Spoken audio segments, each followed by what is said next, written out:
Hey guys, welcome back to my channel. My name is Carrie and this is my book corner. Today is a long overdue book unhaul. My shelves are getting a little out of control, okay? So I've had this pile of books sitting beside one of my shelves for months now, and I figure, you know what, let me just show you those books that I'm getting rid of and maybe give you little reasons why. And the best thing is when you get rid of books, that means you can buy more books, right? To replace the ones you're getting rid of. So that's my plan. I don't know if I told my husband that's my plan, but that's my plan. Anyway, so without further ado, let's get into the unhaul.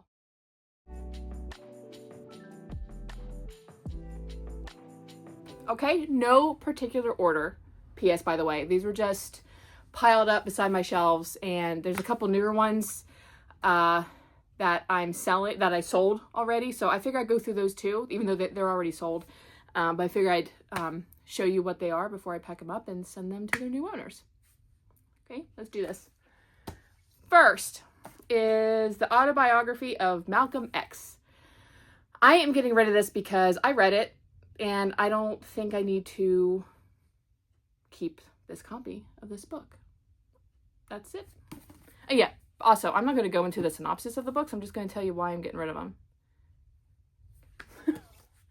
them. Manchurian Candidate. I bought this years ago. I don't know, maybe high school, college. And I always wanted to read it because I remember the movie looked good with Denzel Washington, and I think Liev Schreiber was in it too. Yeah, I think I read like 2 pages and I was like, yeah, I'm out. So, no. Getting rid of it. Lord of the Rings, Fellowship. I got this at the thrift store and I read this copy, but luckily I was able to find a copy of all 3 Lord of the Rings books in one, so I'm just keeping that and I'm just getting rid of the duplicate. You know, this, I read it. It's good. This was from high school. I heard the owl call my name. I don't need it. One Reckless Summer by Tony Blake. Oh, I read this. I read this, and you can ask my husband. Oh my God, I was complaining the whole time. I was like, there's no plot. It's literally just smut. And granted, sometimes that's good. You know, sometimes, you know, that there's nothing wrong with that. But I thought this was going to have more storyline, and basically every other page is a sex scene. So I'm getting rid of it. I read it. I think I gave it like 2 stars. So I don't need to keep it. Again, Lord of the Rings, 2 Towers. You know the reason. I have a copy. So don't need it. Legends and Lattes by Travis Baldree. I tried to read this. Oh, I took my bookmark out. I think I made it like 75 pages in, and I was so bored.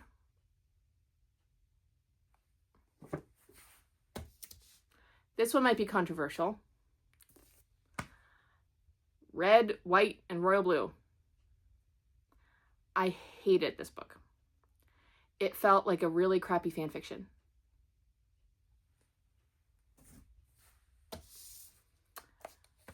Just look at the author, and ew, I'm getting rid of it.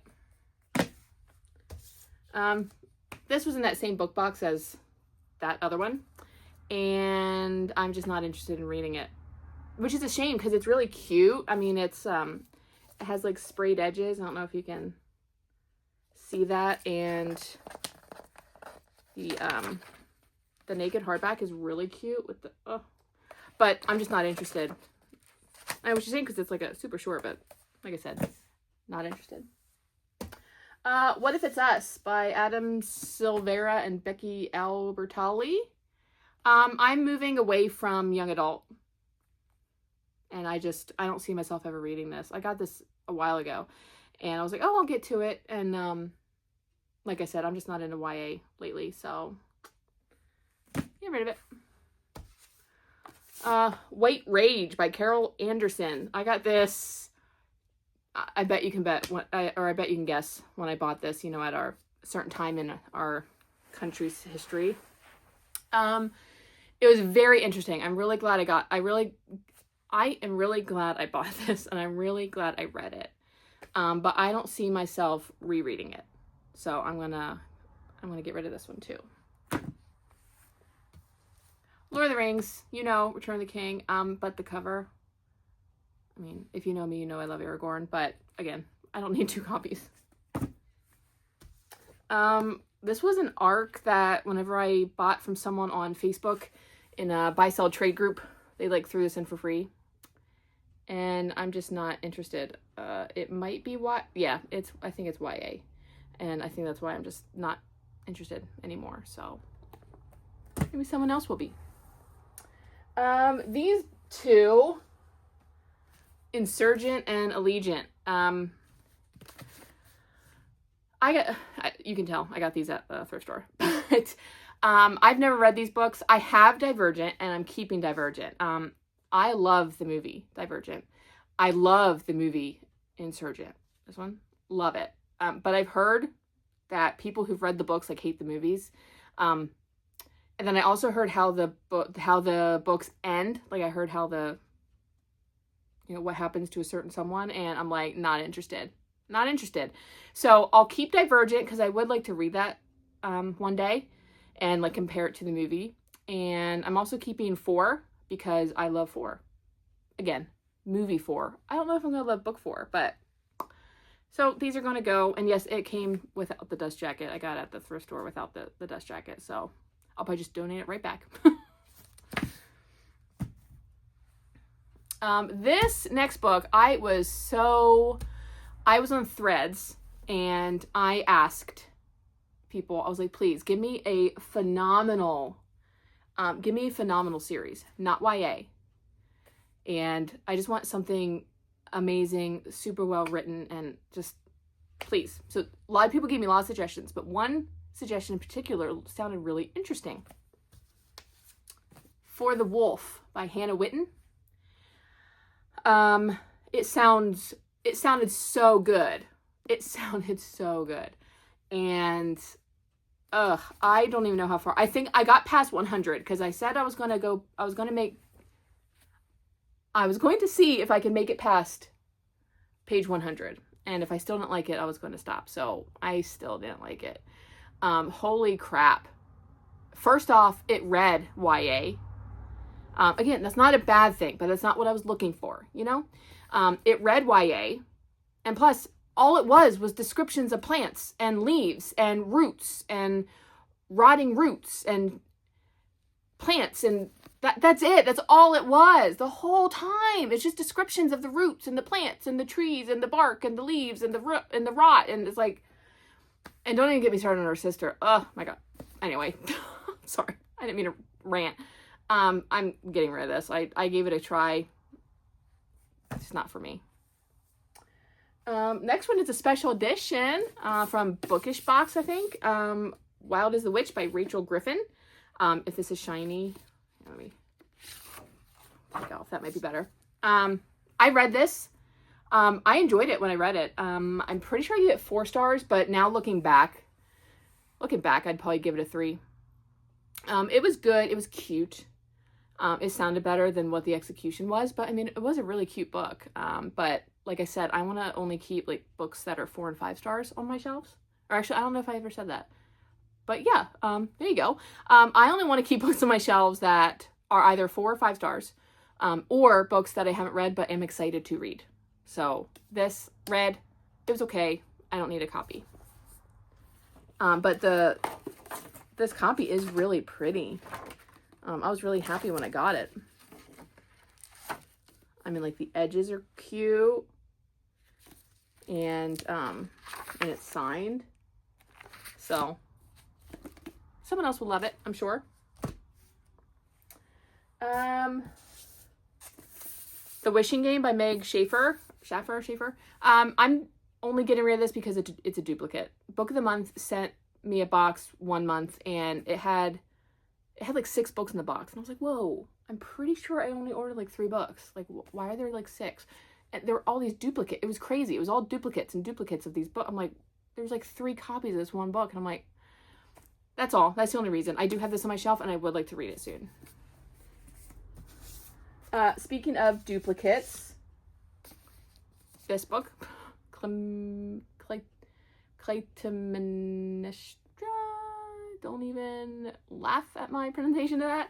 Again, duplicate. I do have the other copy on my shelf. I would like to read it at some point, but don't need 2 copies. Same with Legendborn. I have a copy of this on my shelf, and I don't need 2 copies of it on my shelf.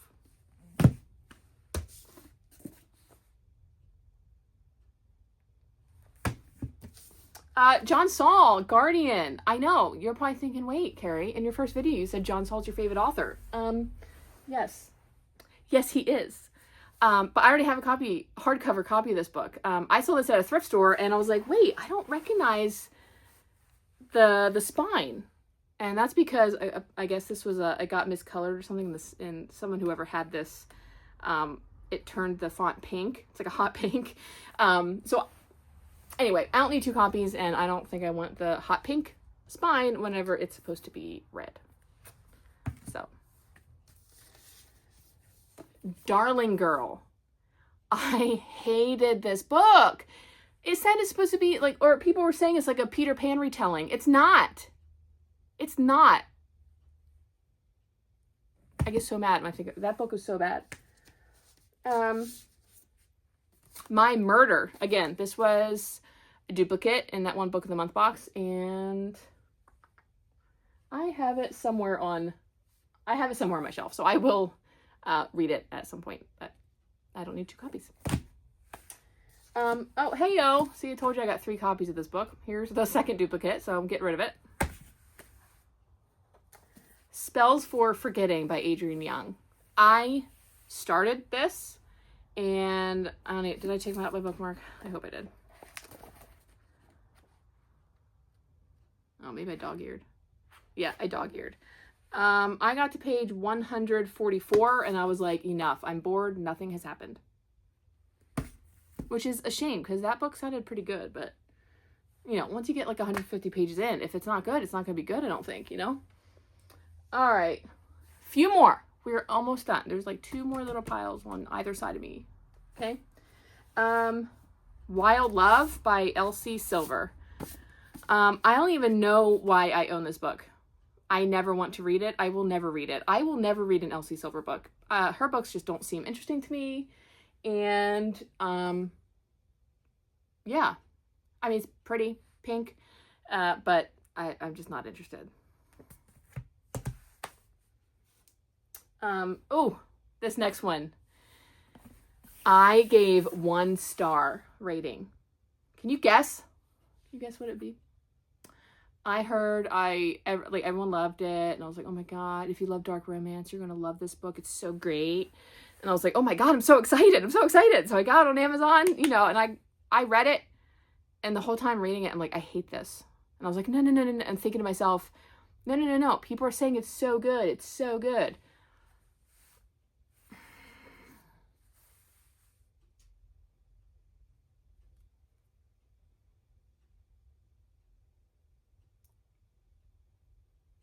I hated this book. I wish I could have DNF'd it. And I could have. I wish I would have DNF'd it. Is that what I said? I should have DNF'd it. I should have not finished this book, and I should have just put it in recycling. This book is... I hated this book. 1 star is generous. The writing, atrocious. The characters, ridiculous.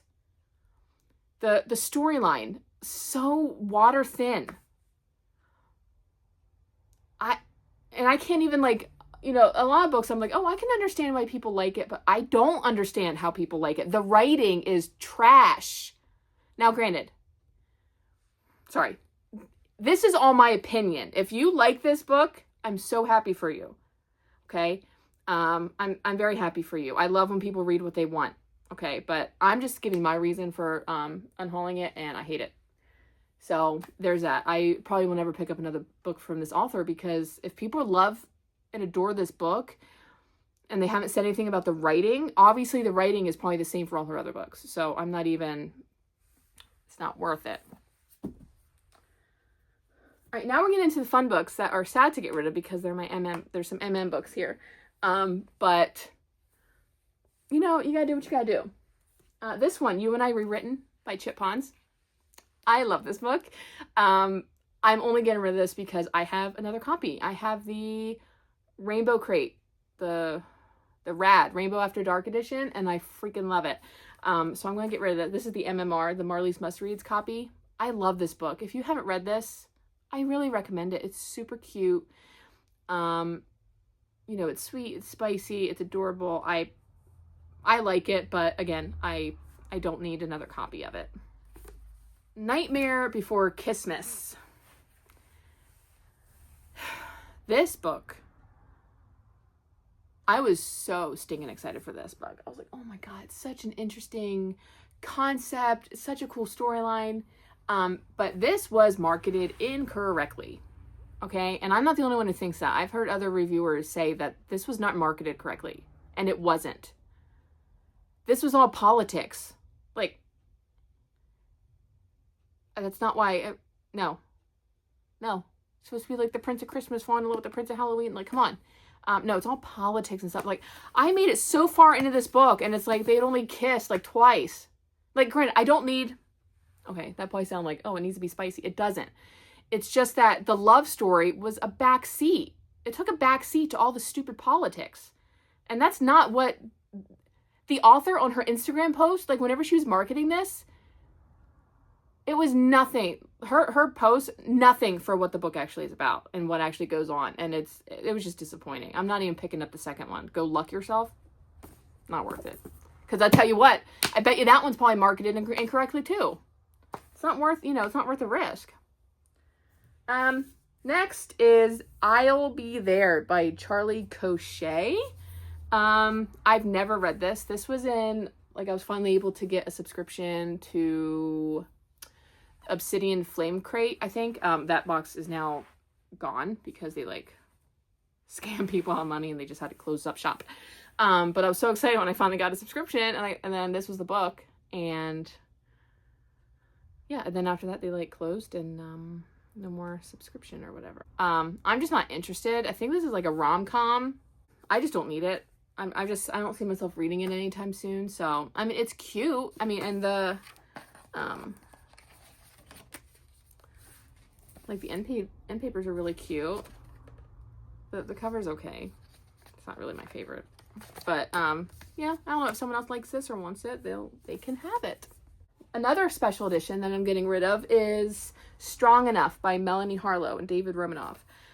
This was in a Romance Me book box, and I bought the box that this came in because there were other books in it that I wanted, and this just does not even sound that interesting, and I hate the cover, so that's why.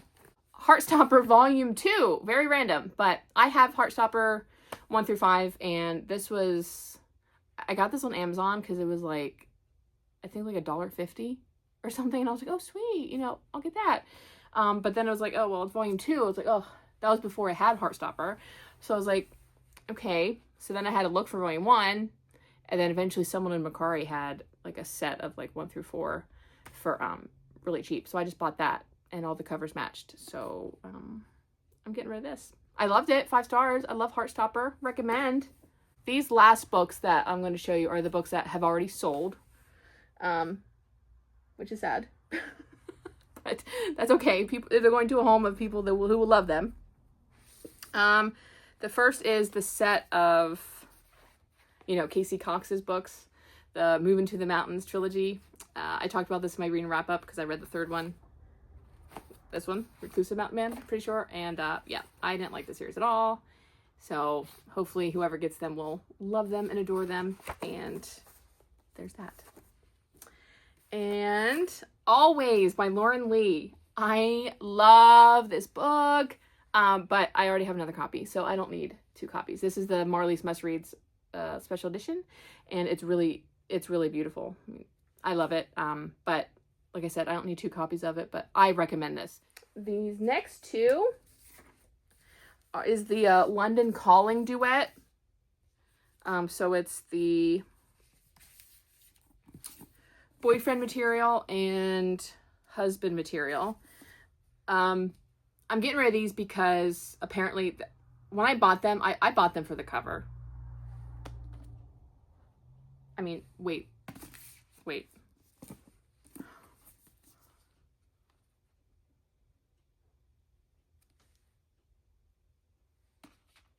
Come on. I love these covers so much. I hate them I literally kept them for the covers. I mean, I displayed them for the covers. But I'm never going to read them because they're YA, and I'm not, like I said, I'm not interested in YA. At least I'm pretty sure I heard they're YA, but I mean, God, like one of the best cover art, like one of the best artists. I love it. But yeah, so I'm getting rid of these, which is really sad, but hopefully whoever bought them will love them and cherish them. This one is Antidote by Shea Ruby. This is Stepbrothers hockey. Is this hockey? I don't know. I don't know. I love this cover. I think it's from Dark and Quirky. It's like a cloth. It feels so nice. And the pages are like, oh God. And it comes with an art print, an overlay, and it's signed, and it's beautiful.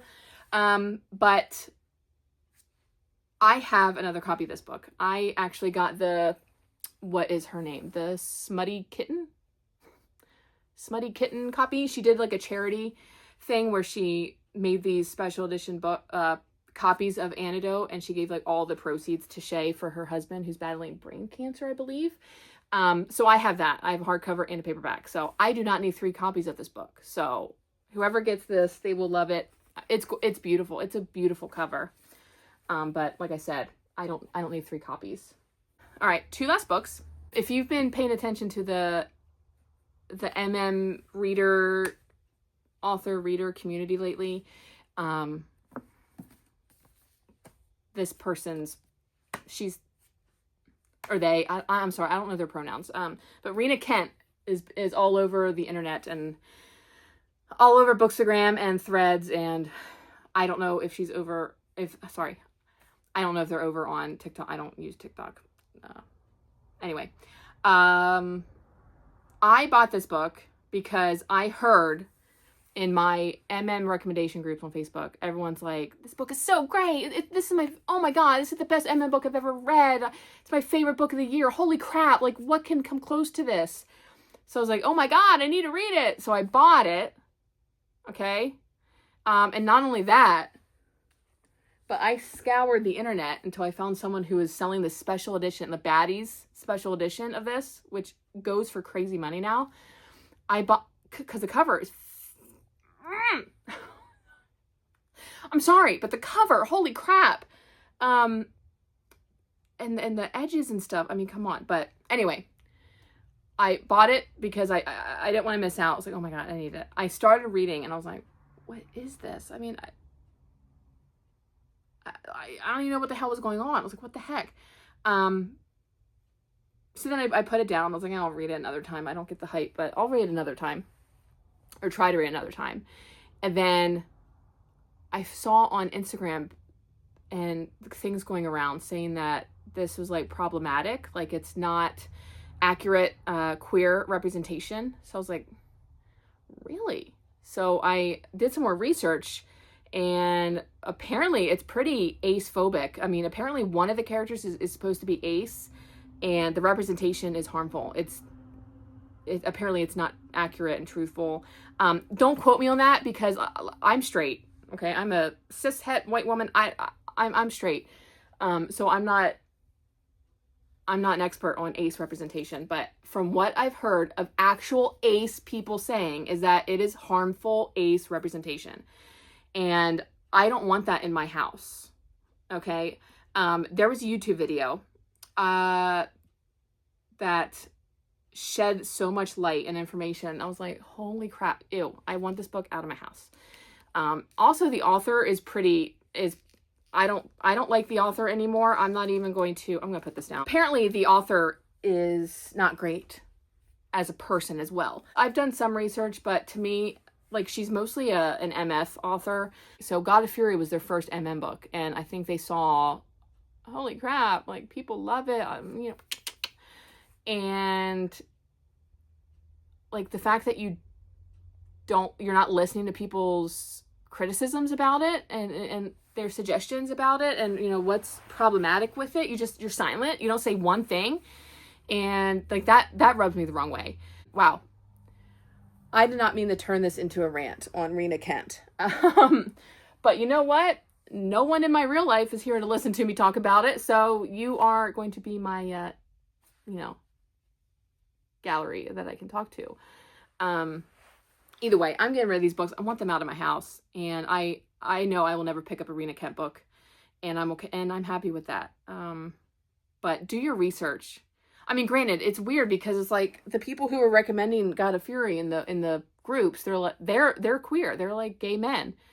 But on the other side, there's just as many gay men calling it out, saying this is not accurate representation. It's harmful. And that's not good. That's not right.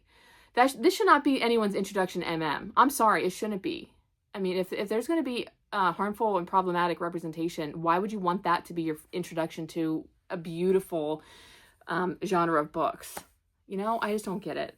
But anyway, that's why I'm getting rid of those. I try to go through my shelves every so often and, like I said, get rid of books that I just don't like love. So we'll see when my next one is, but yeah. If any of these books that I said didn't sound interesting or I don't want to read, if any of them you've read and loved and you know I shouldn't get rid of, please let me know in the comments. You know, I won't get rid of them. I'll give them a second try or a third try or, you know, a first try, and you know, maybe I'll end up finding a new favorite. So that's my unhaul. If you liked it, feel free to give it a thumbs up and also hit subscribe to stick around for more bookish content from me. And in the comments, why don't you tell me what book you are excited to read, if maybe there's a new release, or what book you're currently reading and loving. For me, I'm super excited to read the new Hunger Games book. I can't wait to hear about Hamish's story and his games and all that stuff. I'm super excited. I don't know when I'm going to get my hands on it, but hopefully soon. So yeah, that's mine. So let me know yours. And I hope you enjoyed, and I will see you guys in my next video. All right? Bye.